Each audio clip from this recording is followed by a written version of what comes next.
Hello friends, मैं आपका दोस्त उजांक। आज मैं एक बहुत महत्वपूर्ण टॉपिक पे बात करने जा रहा हूँ। इधर बहुत से क्वेश्चन पूछे गए हैं कि सर टाइम मैनेजमेंट कैसे करें। सभी को ऑलमोस्ट मैंने देखा है कि ये प्रॉब्लम हमें बार बार पूछी जा रही है मेरे से कि टाइम मैनेज कैसे किया जाए। आज मैं इसी बहुत महत्वपूर्ण मुद्दे पे आपसे बात करना चाहूँगा।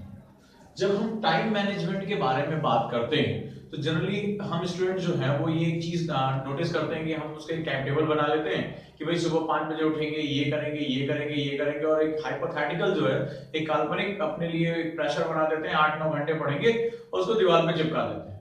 होता क्या है कि जिधर हम चिपकाते हैं उधर की तरफ कभी मुंह नहीं करते और बार बार हमारे ऊपर एक जो है वो एक बोझ बन जाता है कि हम यार वो टाइम टेबल फॉलो नहीं कर पा रहे हैं, हमसे पढ़ाई नहीं हो पा रही है और धीरे धीरे गिल्ट फीलिंग आती है।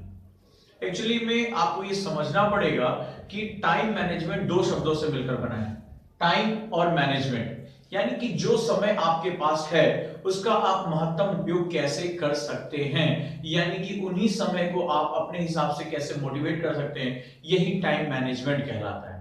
तो चलिए आज मैं आप लोगों से एक ऐसा मैजिकल मेथड डिस्कस करने जा रहा हूं जिसको अभी तक मैंने अपने जिस स्टूडेंट को ये बताया है या उसको ये सिखाया है उसकी लाइफ में बहुत सडनली जबरदस्त चेंज हुआ है। तो आज मैं आपसे एक नए तरह के टाइम टेबल के बारे में बात कर रहा हूं, तो वो मैनेज करने का बहुत इंपॉर्टेंट टाइम है। शुरुआत करते हैं। आप अपना एक जो है वो पर डे पढ़ाई का एक सेगमेंट तैयार करिए कि भाई मुझे इस हफ्ते जो है वो 4 घंटे या 5 घंटे, जैसी आपकी क्षमता, जैसे आपका टाइम है उस पर आप तय करिए। हाइपोथेटिकल मत होइए कि मैं अचानक से 12 घंटे या 15 घंटे पढ़ूंगा, नहीं। अब अंदाजा लगाइए कि आपने जो है पर डे 4 घंटे पढ़ाई करने का एक लक्ष्य रखा, तो आप 6 दिन के हिसाब से कुल 24 घंटे पढ़ाई करते हैं। गुड, बेसिक यहीं से हम शुरुआत करते हैं, हम स्टूडेंट्स के लिए जो स्टेप बाय स्टेप चलना चाहते हैं। फिर दूसरी बात, अपना एक जो है वो एक अप्रॉक्स टाइम टेबल तय करिए अपने हिसाब से कि इतने बजे आपको क्लास जाना है, इतने बजे आप सेल्फ स्टडी करने बैठ सकते हैं।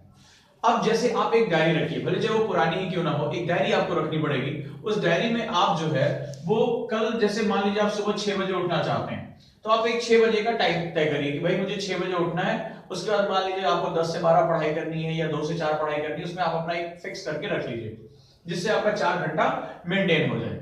अब मान लीजिए आप 6 बजे आपने लक्ष्य रखा और आप उठे 7 बजे, आप तुरंत उसके आगे जो है मेंशन करिए डायरी में -1 आवर, मेरा 1 घंटे का नुकसान हो गया।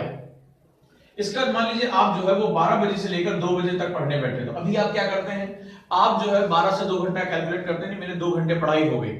लेकिन होता क्या है कि हमारा दिमाग जो होता है वो ऑप्टिमली जो है वो यूटिलाइज नहीं कर पाते।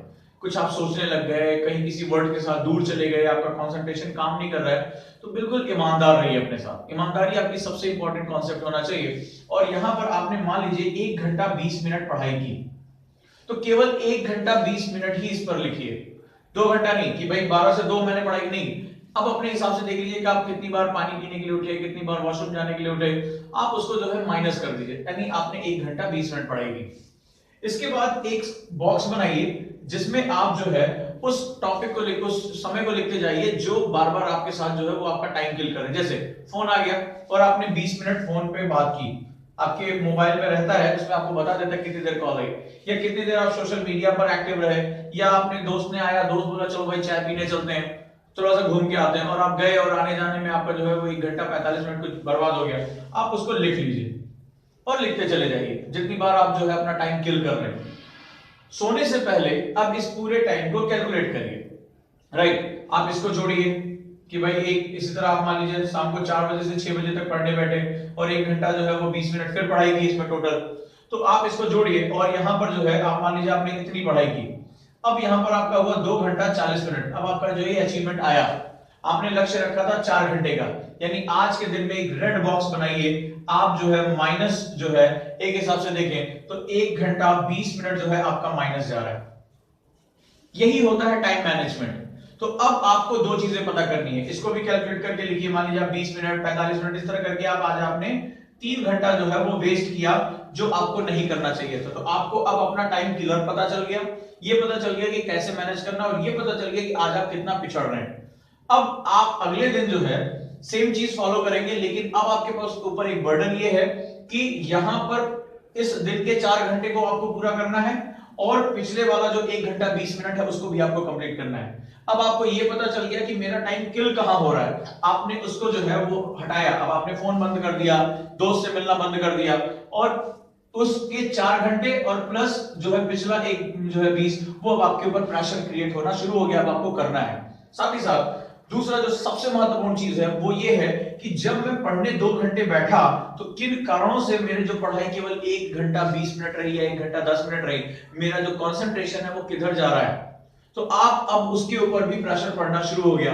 और यकीन मानिए जिस दिन आपने पूरी बारीकी से अपना एक एक घंटा यूटिलाइजेशन करना शुरू किया, सफलता तो दुनिया की कोई ताकत रोक ही नहीं सकती आपकी। अब यहां पर क्या हुआ, आप इसी तरह जो है वो मेंटेन करते चले गए। और कोई दिन मान लीजिए ऐसा रहा जिस दिन आपने शून्य, कोई पढ़ाई नहीं की, घूमते रहे, इधर उधर कहीं चले गए। अब आपको ये तो पता चल गया कि आपके 0 डेज कितने हैं, अब आपको कैसे मेंटेन करना है। छठे दिन पे जो है आप इसको इवेलुएट करेंगे, समय देंगे 5-10 मिनट। अब आप देखेंगे कि आपका जो टोटल टारगेट था वो 24 घंटे का था एक एवरेज हिसाब से, 4 घंटा पढ़ने के हिसाब से, और आपने मान लीजिए केवल जो है वो 21 घंटे पढ़ाई की। अब ये पता चल गया कि आपका जो ये घंटा है पढ़ाई का, उसमें आप -3 घंटे पीछे जा रहे हैं।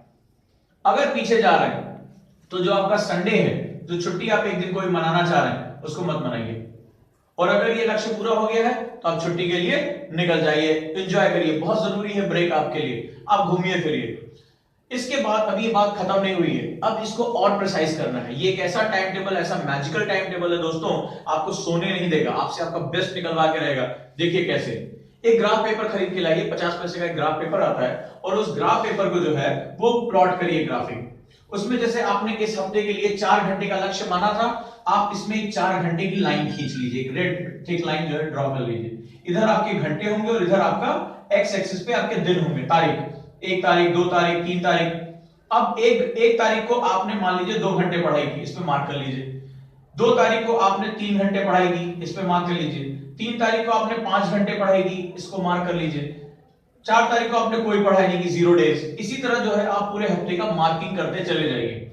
जितनी मार्क्स, जितने आपके पॉइंट्स आपके इस एवरेज 4 घंटे लाइन से कम होंगे, उतनी ही आपको पता चल जाएगा कि आप कितना पीछे जा रहे हो। और यकीन मानिए जिस दिन आपने ये अपना छोटा सा एक जो लक्ष्य 4 घंटे पढ़ने का था, उसको आपने जब प्राप्त करना शुरू कर दिया, आपका कॉन्फिडेंस 7वें आसमान पर पहुंच जाएगा। आपको कोई दुनिया की ताकत रोक नहीं पाएगी। उस दिन आपको लगेगा अरे 4 घंटे तो बहुत मामूली बात है, चलो इस हफ्ते हमारा टारगेट 5 घंटे का रहा। और जब 5 घंटे अचीव हो जाएगा, 6 घंटे का, और करते करते करते एक दिन वो भी आएगा जब आपके लिए 8 घंटे या 10 घंटे पढ़ाई करना बिल्कुल मामूली बात हो जाएगी, आपकी आदत का हिस्सा बन जाएगा। जिस दिन आप इतनी पढ़ाई नहीं करेंगे, आपको लगेगा कि एकदम कोई चीज मेरे से छूटी हुई है। तो इस कंडीशन में अगर इस चीज को, मेथड्स को फॉलो करते हैं, तो दुनिया की कोई ताकत आपको रोक नहीं पाएगी। तो दोस्तों बहुत महत्वपूर्ण, बहुत मजेदार बात है ये, इस चीज को आप मेंटेन करिए। और रही बात आगे, अगर मैं कोई बात कहना चाहता हूं, एक गुरु जो होता है एक दीपक की तरह होता है, दीपक जो रोशनी देता है अंधेरों में। लेकिन इस दीपक को मशाल में कन्वर्ट करने की जिम्मेदारी आप लोगों की है। ये जो, अगर मैं जो चीज आप लोगों को ये बताता हूं अपने अनुभव से, जो अपने एक्सपेरिमेंट्स करता हूं, ये सब तक पहुंचना चाहिए, उन दोस्तों तक पहुंचना चाहिए जो संसार में सकारात्मक परिवर्तन करना चाहते हैं, जिनको जरूरत है। तो मैं उन सभी छात्रों को इनवाइट करता हूं जो मेरी इस मशाल को थामने के लिए तैयार हैं, जो दूसरों की जिंदगी में सकारात्मक परिवर्तन लाना चाहते हैं। वो इन वीडियोस को ज्यादा से ज्यादा शेयर करें। वो स्टूडेंट जो है मेरे व्हाट्सएप नंबर 8285894079 पर मुझे व्हाट्सएप करें कि सर हाँ, हम सोशल मीडिया पे बहुत एक्टिव रहते हैं और हमारे अंदर वो एडमिनिस्ट्रेटिव बिहेवियर है, और हम आपके इस वीडियो को, इस जो आपके एक्सपीरियंस है, वो ज्यादा से ज्यादा तक शेयर करना चाहते हैं। तो दोस्तों जुड़े रहिए मेरे साथ। आपकी हर समस्या, जो समस्या मेरे तक पहुंच रही है, उनके समाधान करने के लिए मैं रात दिन प्रयासरत हूं। और मेरे से जुड़े रहने के लिए आप मेरा YouTube channel IAS by Ojaank sir, आप इसको लाइक कर सकते हैं, सब्सक्राइब कर सकते हैं। IAS बाय ओजांग सर, इसको आप सब्सक्राइब करिए, या मेरे जो व्हाट्सएप नंबर है उस पे आप मुझे रिक्वेस्ट भेजिए ताकि हम जुड़े रहें। और यकीन मानिए अगर हम जुड़े रहेंगे तो दुनिया की कोई ताकत हमें जो है वो सफल होने से रोक नहीं सकती। आपका जो ये गुरु है बहुत जिद्दी है और असफलता के मुंह से आपकी सफलता खींच लाएगा, इस बात की गारंटी है। बस पूरी श्रद्धा के साथ जिन चीजों को मैं बता रहा हूं उनको करते रहिए, दुनिया की कोई ताकत आपको रोक नहीं पाएगी। Thank you.